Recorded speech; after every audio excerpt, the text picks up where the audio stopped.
जय हिंद मेरे प्यारे से कंसेप्ट विथ राज में आपका स्वागत है। आज का टॉपिक हमारा है बहुपद।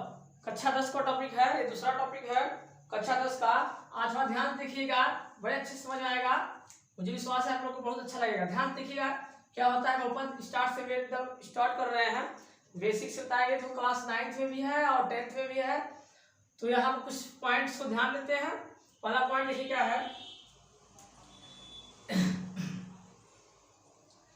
व्यापक रूप क्या होता है। तो देखिए बहुपद और द्विघात समीकरण में अंतर क्या है।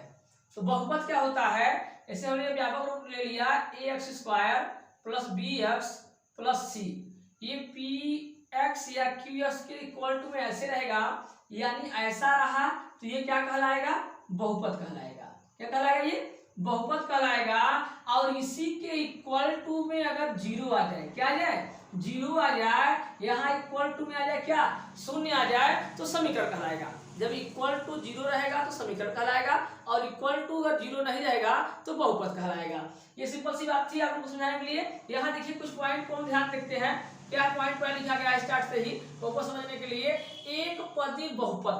अब एक पदी बहुपद क्या होता है, जिसमें सिंगल एक पद हो। कैसा एक पद हो, जैसे मान लो यहाँ पर 2 है या 3x है या 8y² है, ऐसा कुछ भी अगर है तो ये एक पदी बहुपद है। आप क्लास में 8-9 में पढ़े होंगे, लेकिन अगर नहीं याद है तो यहाँ हम याद दिला दे रहे हैं। या आपको ध्यान देखिए, एक पद की बहुपद क्या है, जैसे 2 है 3x है 8y² है। अगर उसी में ऐसे आपने लिख दिया, अब देखिए द्विपद हो गया, एक पद नहीं रह गया, एक पद ये और एक पद ये। अब द्विपद हो गया, एक पद नहीं रह गया। एक पदी में क्या होगा, ऐसे सिंगल सिंगल रहेगा, एक पदी कहलाएगा। हाँ ध्यान रहे, ये मत सोचिएगा कि सर जी इसके इंटू में दो हो गया, नहीं ऐसा नहीं है, ये सिंगल है।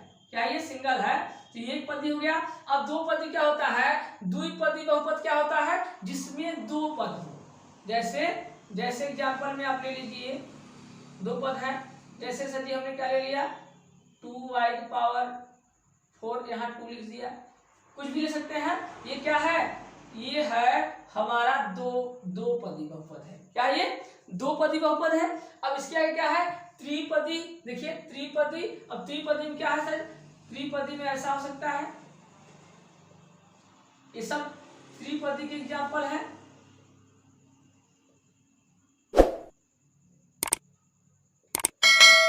ये सब किसके हैं एग्जाम्पल, ये सब त्रिपदी है।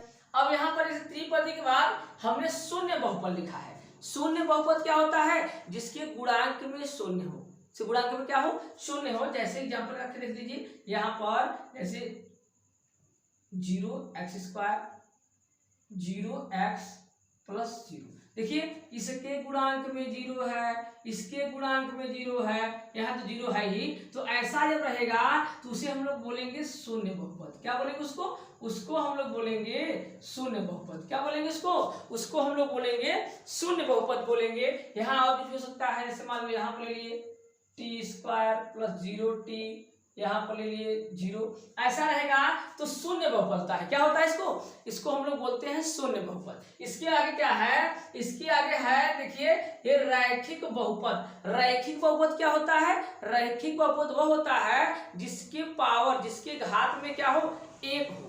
जैसे सर जी कोई एग्जाम्पल दे दिए, ये देखिए इसके पावर में क्या है, 1 है।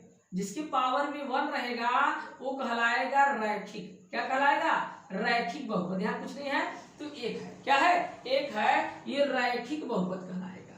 क्या कहलाएगा, किसकी एग्जाम्पल है ये किसकी एग्जाम्पल है, रैखिक बहुपद के एग्जाम्पल है। एक दो और एग्जाम्पल ले लिया जाए, ऐसे 2x प्लस 5, ये किसकी एग्जाम्पल है, ये किसकी एग्जाम्पल है, ये है रैखिक बहुपद की एग्जाम्पल। किसके है, रैखिक बहुपद की एग्जाम्पल है।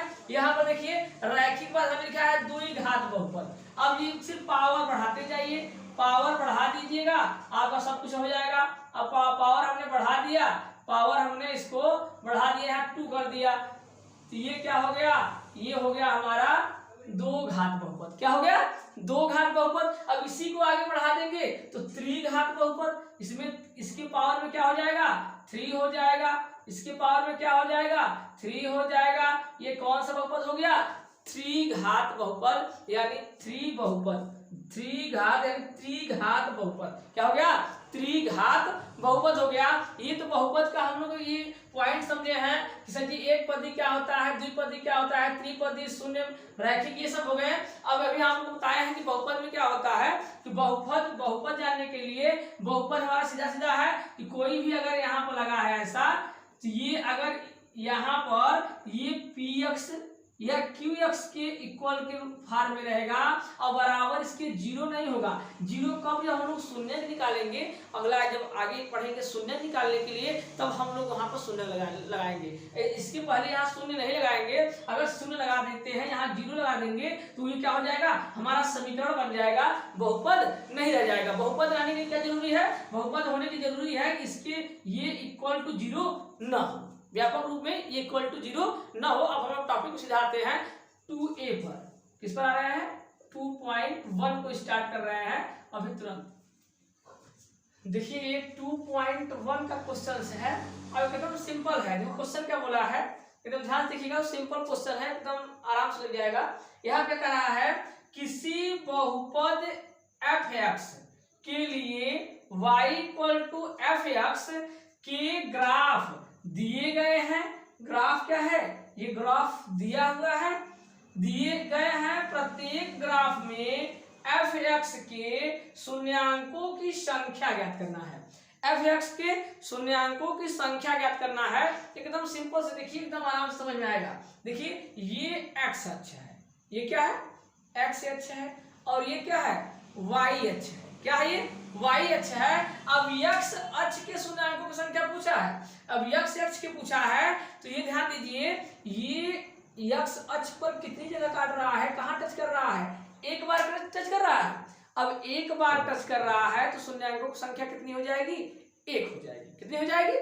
1 हो जाएगी। आप लिखेंगे कैसे? इसको लिखना कैसे है? आप लिखेंगे दिया गया ग्राफ x अक्ष को एक स्थान से प्रतिच्छेद कर रहा है, एक स्थान पर प्रतिच्छेद कर रहा है, प्रतिच्छेद कर रहा है, अतः शून्यकों की संख्या कितनी हो जाएगी? 1 हो जाएगी। तो यहाँ आप लिखेंगे शून्यकों की संख्या कितनी हो जाएगी? शून्यकों की संख्या कितनी हो जाएगी सर? तो ये हो जाएगी कितनी? 1 हो जाएगी। कितनी हो जाएगी बाबू? 1 हो जाएगी। यहाँ देखिए, यहाँ पर देखिए, यहाँ पर ये जो टच कर रहा है कहीं x अक्ष पर टच ही नहीं किया, तो x अक्ष तो ये है। अब इस पर ये टच ही नहीं किया तो इसमें क्या हो जाएगी? शून्यकों की संख्या हर बार उसी टाइप पर लिखना है। तो शून्यकों की संख्या कितनी हो जाएगी? शून्यकों की संख्या कितनी हो जाएगी? 0 हो जाएगी। कितनी हो जाएगी? 0 हो जाएगी। और यहाँ देखिए इसमें क्या है कि ये पर कितनी बार टच कर रहा है? 1 पर यहाँ टच कर रहा है। तो यहाँ शून्यकों की संख्या कितनी हो जाएगी? यहाँ शून्यकों की संख्या कितनी हो जाएगी? 0 हो जाएगी। कितनी हो जाएगी? सॉरी कितनी हो जाएगी? 1 हो जाएगी। कितनी हो जाएगी? एक बार टच कर रहा है ना, तो कितनी हो जाएगी? 1 हो जाएगी। इसमें देखिए, इसमें कितनी बार टच कर रहा है? 1 यहाँ, एक यहाँ और एक यहाँ, तो कुल मिला कितने हो गए? यहाँ शून्यकों की संख्या कितनी हो जाएगी सर? यहाँ शून्यकों की संख्या 3 हो जाएगा। कितना हो जाएगा? 3 हो जाएगा, 3 हो जाएगा। देखिए ध्यान से, यहाँ कितनी बार टच कर रहा है? 3 बार टच कर रहा है। कितनी बार टच कर रहा है? 3 बार टच कर रहा है। तो 4 क्वेश्चन इसी टाइप दिए हैं। अगर आप लोग इसको समझ जाएंगे तो आराम से उसको भी कर सकते हैं।